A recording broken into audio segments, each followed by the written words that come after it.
Project Zomboid is a sandbox survival horror RPG where you fail to survive the Nox event, the plague of, you guessed it, zombies. It's been on Steam in early access since 2013. It's 2024 now, and it's still in early access, so is now the time to buy? Let's find out.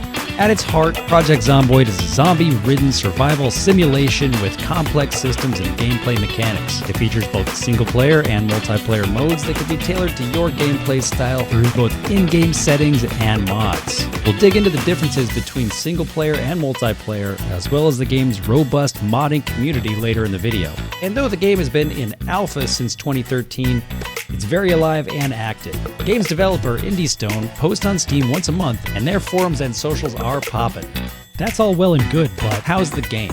Playing through the tutorial and reading the in-game guide will get you 80% of the way to Zomboid expert status, and many mechanics will make sense to RPG and survival gamers without any explanation. Your character has a job and traits, which determine their starting skills and XP bonus rates. Some jobs even grant you special abilities. Skill XP is earned by performing in-game activities related to that skill, Skyrim style, or by watching specific TV shows and VHS tapes. And this really satisfying guitar riff plays every time you level up a skill.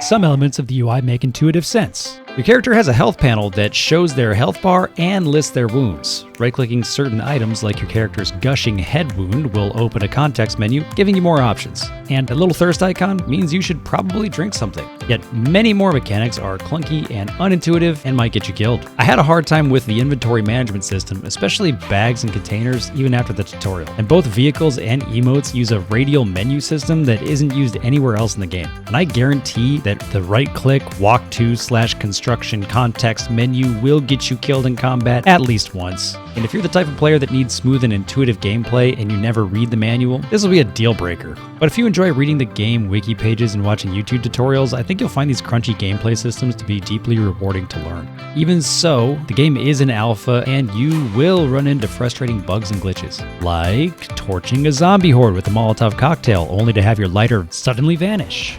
I guess I could practice using my Molotov. Where's my fucking lighter? Where's my fucking lighter? Or teetering like a confused turtle after a car spawns in underneath the car that you're driving. Oh my god. Stuck here forever. This is how I died. I hope you're playing multiplayer so someone can knock your car off its new friend. Oh, you're playing single player? Good luck. You play as the sole survivor of the Nox event in Project Zomboid's single-player mode. You won't run into another living soul during your playthrough, and that may sound like a lonely existence, but most of the player base plays single-player, and for good reason. First, nobody's going to get their filthy mitts on your loot. Second, the only one who can lead a zombie horde to your front door is you. There's a lot of zombies. Yeah, that's why we were avoiding going north originally, remember? Third and fourth are two key features that you won't find in multiplayer: sleep and the option to speed up time.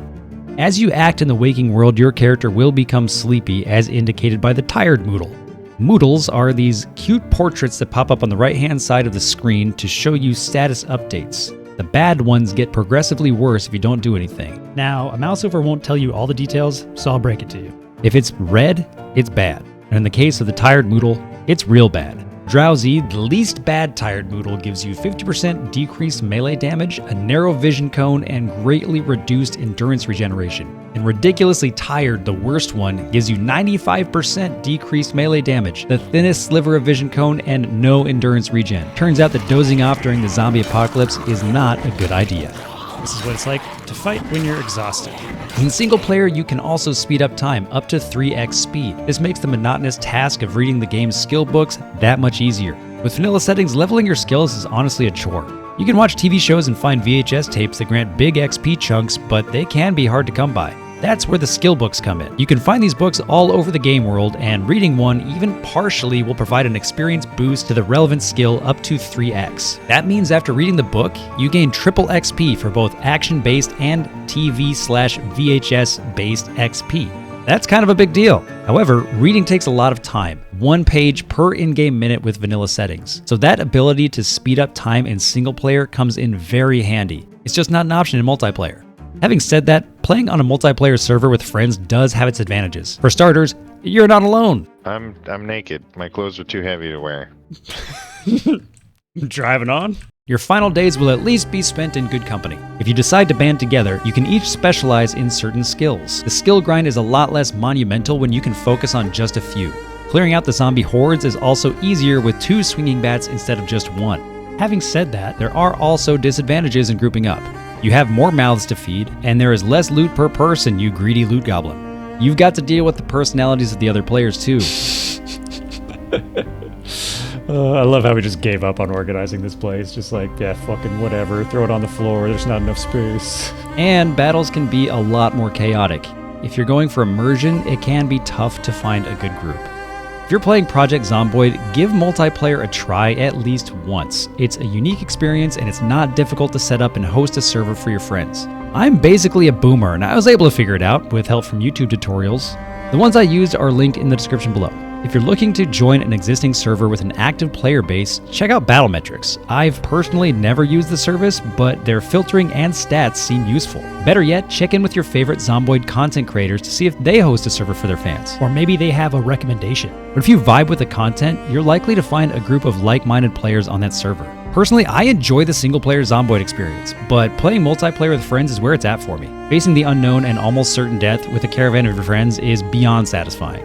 Look, right now I only have 139 hours in Project Zomboid and I'm hooked. Survival feels uncertain, the threat of the undead is very real, and exploring the huge map still thrills me. But for the veteran Zomboid player, I can get why boredom sets in. Because Project Zomboid suffers from the same fate that many other sandbox survival games do, a lack of in-game content. There's no end boss, there's no cure to discover, and no escape from Kentucky. It truly is the story of how you died. After you've unveiled the map, explored its secrets, and set up a sustainable base to survive and thrive, I can see how the gameplay loop could start to feel stale. There are other issues that get annoying over time too. Project Zomboid takes simulation seriously, but there are some strange gaps. Like, you can't open a door with a crowbar? Isn't that what crowbars are for? And you can't forge through that trash right there that I can see with my own eyes? And where does that corpse go when you pick it up? Lucky for us, the Project Zomboid modding community is beyond passionate about this game. They have done miraculous things for free. There are mods that fix all the problems I just mentioned. And there are new vehicles, new armor and weapons, new maps, and new challenge modes. All of this, of course, with the blessing of the devs at IndieStone. If you're into modding yourself, check the workshop of their Discord. They're speaking a language I don't understand, but it seems like a helpful community.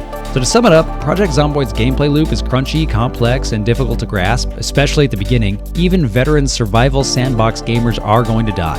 A lot. Sometimes due to bad decisions, sometimes due to wacky gameplay mechanics, and always with tragic finality, only to start again. New character, new traits, new frantic struggle to survive the first couple of nights, then the grind for loot and XP, base building, exploration, and blasting hordes of zombies, all kept fresh with an ever-expanding catalog of mods. If this tickles your fancy even a little, pick up Project Zomboid and give it a try. Don't let it collect dust in your catalog. It's $19.99 on Steam here in the US, and it often goes on sale at a deep discount up to 40% off. You might just get thousands of hours of entertainment. Check out the description below for a list of mods I currently use, links to the tutorials I used to set up my servers, and the link to the Battlemetrics Project Zomboid server list. Thanks for watching, and see you in the next video.